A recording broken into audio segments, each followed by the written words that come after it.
We got to talk the flurry of activity that went down and maybe the busiest trade deadline of my lifetime, at least that I could ever remember.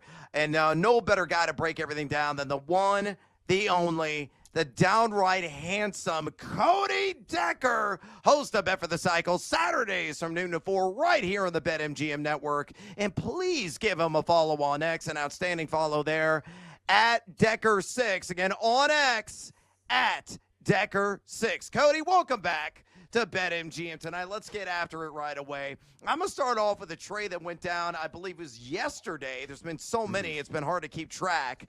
But really, the one that was earth-shattering in my estimation, who won the services of Eugenio Suarez, and the sweepstake winner was a team that once employed him and now in a second tour of duty with him, the Seattle Mariners.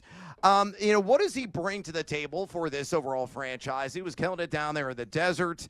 Before tonight's show, Seattle was 5 games behind Houston in the AL West. So what's your assessment of the Jay Buhner All-Stars after this major move? And do you think they can catch Houston? Question 1, what do I think brings to the table? 36 home runs. That's what he brings to the table, and many, many, many more to come in a house that he already owns. So, yes, I'm very excited for this trade. What does this mean for Houston? Listen, I'm hoping an H somehow returns Carlos Correa to the version of Carlos Correa that he was in the past, but I'm not going to put my money on it. In fact, I've actually been on this network for years and years and years, lauding everything involved with the Seattle Mariners. I've loved their pitching every year in, year out. Jake Hassan, friend of this network, has constantly referred to them as a god-tier pitching staff, and you know what? He is correct. They've been allergic to wood, however, for that exact same amount of time, but not this team. Arozarena, Julio Rodriguez, big dumper doing what he's doing. You throw in Eugenio, who is the best version he's ever been of himself. And by the way, are we just sleeping on that Josh Naylor pick? This is one of the better offenses, not just in the American League. This is one of the better offenses in Major League Baseball. I told people just a couple of weeks ago on the Daily Tip, bro, do not put your money on the Mariners. Put your money on the Mariners, man. I think this is fine. This is 96. Let's go. They may fall fast in the playoffs like the Mariners always do. But, dude, I like this team. I think this is a playoff team, not just a playoff team. I think this is a team that can catch Houston. But also, don't sleep on the Texas Rangers, dude. They are scaring the living hell out of me, especially after the move they just made today. Cody, I wish Jed Hoyer followed you on Instagram. Maybe he does, and I don't know about it, because every morning, man, even when I don't want to get to the gym, there I am, because I'm motivated with you, watching you do a little boxing, a little right, left you toothless. We come on tonight, and Brandon, before we even get on the air, calls for the head of Jed Hoyer, was not impressed by the moves of the Chicago Cubs. Do you think they did enough here at the deadline, especially when they're a game back already of the Brewers? What did Jed Hoyer get an extension for? I just question. I'm asking you a question because he got an extension. So my thought was, oh, baby, we're all in. Let's go get Zach Gallen. Let's get Merrill Kelly. Let's get anything that's not nailed to the ground as far as relief pitching goes. Bednar, why not? Nothing. You did nothing. Dude, you're both Cubs fans. How do you guys feel is my question, because if I was a Cubs fan, I'd be pissed off because Pat Murphy's got the kids up north just running on all cylinders right now. Well, that's what I wanted to ask you really quick as a follow, though, man, because Brewers fans were upset as well. They did nothing, and then they see David Stearns, his first deadline with the Mets. They get Gregory Soto, Tyler Rogers, Ryan Hensley, and then they close out the trade deadline with Cedric Mullins. Milwaukee does nothing. Do you think they did enough by not doing anything? Milwaukee at least got their hands on one pitcher. They got a relief pitcher that they can fortify the back end of their bullpen. But right now, I'm looking at that Milwaukee Brewers team. They're playing with house money, dude. They're not spending a lot of money on their team at the moment. Their highest paid guy is Christian Yelich. And at this point, Christian Yelich is a senior citizen out there who, by the way, is playing very good and probably should have been an all-star. This is a really good team with a really young and vibrant pitching staff, and Pat Murphy's getting a lot out of them. I've said this on multiple shows recently. You have to understand, I played for Pat Murphy for 3 years. This is the perfect Pat Murphy team. It's young guys. It's young guys that probably personally don't believe they belong there. And Pat Murphy is making every single one of those guys right now believe that they belong there, and they do. That dude made me believe I was Mike Trout for 5 years. I'm not Mike Trout, but he made me believe it. Hey, fun fact. You're Pat always Murphy Mike was Trout in my actually- world. Stop Yeah, it. Cody, fun fact for you. Pat was actually supposed to play my grandfather in the movie Rudy, but they told him that he looked too young, and that's his favorite story ever because, back in the day, pretty good-looking guy and great motivator. Carlos Correa back to the Astros. Should I just bet the Astros right now to win the World Series? I feel like nobody's talking about them. I bet the Twins, everybody's hyping them up now a little bit. Should I buy back some Astros or stay away? Dude, I don't trust this Astros team. I understand that they've been playing above their weight, especially this season. They have a lot of great ball players over there, but I'm looking at this division, and everything the Mariners just did screams they know they can win. And then the Rangers out of nowhere getting Merrill Kelly. That wasn't anywhere near my bingo card, my guys. I'm telling you right now, Merrill Kelly, I thought for sure was going to be wearing a Boston Red Sox hat or maybe a Yankee hat or a Blue Jay hat. There was no universe I wasn't seeing that guy in the AL East. Or maybe if the Cubs decided to wake up and realize that today was July 31st, maybe Zach Gallen or Merrill Kelly would wearing a C on their heads today too.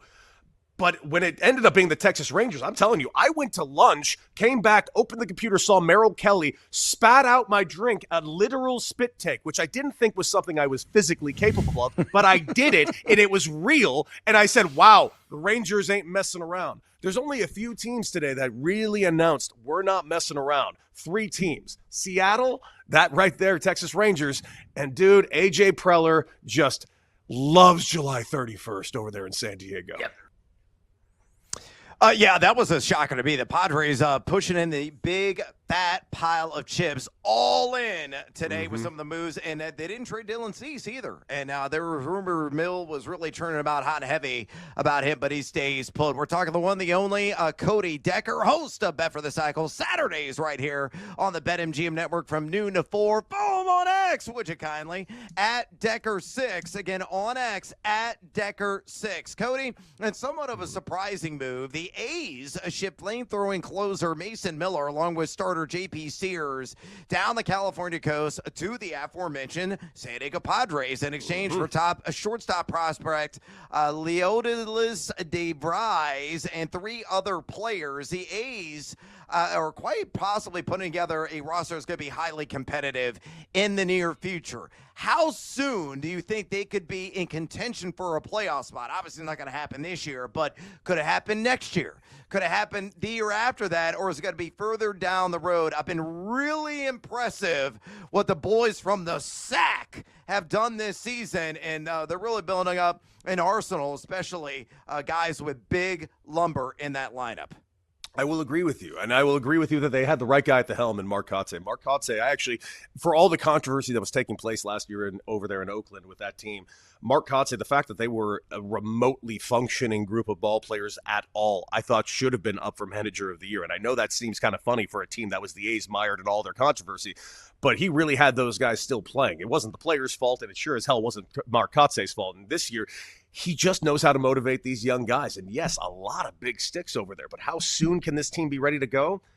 I'm just looking at this as a realistic expectation because this is a team that is going to be moving to Vegas in the next few years. This is a team that doesn't spend money at all. In fact, only spent money this year because it seemed like they got threatened to do so, and it was with players they already had in tow.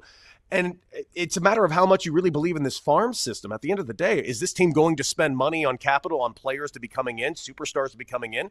Hopefully when they come to Vegas, maybe. But during their time in Sacramento, I played in that stadium. It's the worst AAA stadium in Major League Baseball. Those guys that are in AAA for the A's right now in Vegas are getting sent down to the big leagues in Sacramento. It's not the city. The city's great. The stadium sucks. Worst in the PCL. No free agent in their right minds would sign there unless they had absolutely no choice. I would be one of those guys. Hey, a contract is a contract. A bag is a bag, my man. I think we would all take that I look salary great in green and chunk of change if offered. I will say that.